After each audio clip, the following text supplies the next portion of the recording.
আসসালামু আলাইকুম। আজকে আপনাদেরকে আরো একটি নতুন জবের সার্কুলারের সাথে পরিচয় করে দেব, যেটি প্রকাশিত হয়েছে গণপ্রজাতন্ত্রী বাংলাদেশ সরকার কারা অধিদপ্তর এর পক্ষ থেকে। এই সার্কুলারটি প্রকাশিত হয় গত 13 ফেব্রুয়ারি 2025 খ্রিস্টাব্দে। সার্কুলারটির প্রথম যে পদের ক্যাটাগরিটি রয়েছে সেটি হচ্ছে কারারক্ষী। বেতন স্কেল শুরু হয় 9,000 টাকা থেকে 21,800 টাকা পর্যন্ত। পদের গ্রেড 17। পদের সংখ্যা 378টি। শিক্ষাগত যোগ্যতা ও অন্যান্য শর্তাদি। কোন স্বীকৃত বোর্ড হতে মাধ্যমিক, স্কুল সার্টিফিকেট বা সমমানের পরীক্ষা উত্তীর্ণ। ন্যূনতম শারীরিক যোগ্যতা: উচ্চতা অনূন্য 1.67 মিটার পুরুষ। বুকের মাপ: পুরুষ অনূন্য 81.28 সেন্টিমিটার। ওজন: পুরুষ অনূন্য 52 কেজি। বৈবাহিক অবস্থা: প্রার্থীকে অবশ্যই অবিবাহিত হতে হবে। দ্বিতীয় পদটি হচ্ছে মহিলা কারারক্ষী। বেতন স্কেল শুরু হয় 9,000 টাকা থেকে শুরু করে 21,800 টাকা পর্যন্ত। পদের গ্রেড 17। পদের সংখ্যা হচ্ছে 127টি। কোন স্বীকৃত বোর্ড হতে মাধ্যমিক, স্কুল সার্টিফিকেট বা সমমানের পরীক্ষা উত্তীর্ণ। ন্যূনতম শারীরিক যোগ্যতা: উচ্চতা অনূন্য 1.57 মিটার মহিলা। বুকের মাপ: মহিলা অনূন্য 76.81 সেন্টিমিটার। ওজন: মহিলা অনূন্য 45 কেজি। বৈবাহিক অবস্থা: প্রার্থীকে অবশ্যই অবিবাহিত হতে হবে। অনলাইনে আবেদনপত্র পূরণ সংক্রান্ত নিয়মাবলী ও শর্তাবলী। পরীক্ষায় অংশগ্রহণে ইচ্ছুক ব্যক্তি prison.teletalk.com.bd এই ওয়েবসাইটে আবেদনপত্র পূরণ করতে পারবেন।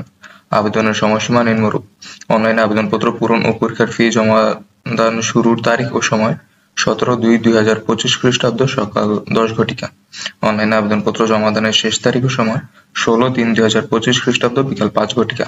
উক্ত সময়সীমার মধ্যে ইউজার আইডি প্রাপ্ত প্রার্থীগণ অনলাইনে আবেদনপত্র সাবমিট এর সময় থেকে পরবর্তী 72 ঘন্টার মধ্যে SMS এর মাধ্যমে পরীক্ষার ফি জমা দিতে পারবেন। অনলাইন আবেদনপত্রে প্রার্থী তার রঙিন ছবি, যেটি হবে 300x300 পিক্সেল, ও স্বাক্ষর, যেটি হবে 300x80 পিক্সেল, স্ক্যান করে নির্ধারিত স্থানে আপলোড করবেন। ছবির সাইজ সর্বোচ্চ 100 KB ও স্বাক্ষরের সাইজ সর্বোচ্চ 60 KB এর মধ্যে হতে হবে। অনলাইন আবেদনপত্রে পূরণকৃত তথ্যই যেহেতু পরবর্তী সকল কার্যক্রমে ব্যবহৃত হবে, সেহেতু অনলাইন আবেদনপত্র সাবমিট করার পূর্বেই প্রদানকৃত সকল তথ্যের সঠিকতা সম্পর্কে প্রার্থী শতভাগ নিশ্চিত হবে।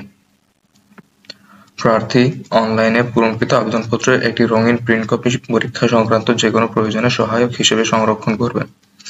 SMS প্রেরণার নিয়মাবলী ও পরীক্ষার ফি প্রদান। অনলাইনে আবেদনপত্র বা অ্যাপ্লিকেশন ফর্ম যথাযথভাবে পূরণ করে নির্দেশনা মতে ছবি এবং স্বাক্ষর আপলোড করে আবেদনপত্র সাবমিট করা সম্পন্ন হলে কম্পিউটারে ছবি সহ অ্যাপ্লিকেশন প্রিভিউ দেখা যাবে। নির্ভুলভাবে আবেদনপত্র সাবমিট করা প্রার্থী একটি ইউজার আইডি ও ছবি স্বাক্ষরযুক্ত একটি অ্যাপ্লিকেন্টস কপি পাবেন।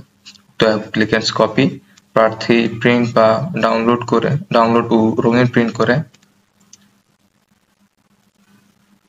সংরক্ষণ করবেন। অ্যাপ্লিকেন্টস কপিতে একটি ইউজার আইডি নম্বর দেওয়া থাকবে এবং ইউজার আইডি নম্বর ব্যবহার করে প্রার্থী নিম্নোক্ত পদ্ধতিতে যেকোনো টেলিটক প্রিপেইড মোবাইল নাম্বারের মাধ্যমে 2টি SMS করে পরীক্ষার ফি বাবদ 50 টাকা এবং টেলিটকের চার্জ বাবদ 6 টাকা সহ মোট 56 টাকা অনধিক 72 ঘন্টার মধ্যে জমা দিবেন। এখানে বিশেষভাবে উল্লেখ্য যে অনলাইনে আবেদনপত্রের সকল অংশ পূরণ করে সাবমিট করা হলেও পরীক্ষার ফি জমা না দেওয়া পর্যন্ত অনলাইনে আবেদনপত্র কোনো অবস্থাতেই গৃহীত হবে না। প্রথম SMS টি হবে এরকম: প্রিজন স্পেস আপনার ইউজার আইডি লিখে পাঠিয়ে দেবেন 16222 এই নম্বরে। তারপর আপনি একটি ফিরতি SMS পাবেন, যেখানে আপনাকে একটি পিন নাম্বার দেওয়া হবে। পিন নাম্বারটি পাওয়ার পর পুনরায় আপনি একটি SMS করবেন, যেটি হবে এরকম: প্রিজন স্পেস ইয়েস স্পেস আপনার পিন নাম্বার লিখে পাঠিয়ে দেবেন 16222 এই নম্বরে। তারপর পুনরায় আপনি একটি ফিরতি SMS পাবেন, যেখানে আপনাকে আপনার ইউজার আইডির পাসওয়ার্ড দেওয়া হবে। আজ এই পর্যন্তই। আপনাদের যদি আর কোনো প্রশ্ন বা কনফিউশন থাকে তাহলে আপনারা কমেন্ট বক্সে প্রশ্ন করতে পারেন। আমরা আপনাদের প্রশ্নের উত্তর দেওয়ার সর্বোচ্চ চেষ্টা করব। ধন্যবাদ সবাইকে।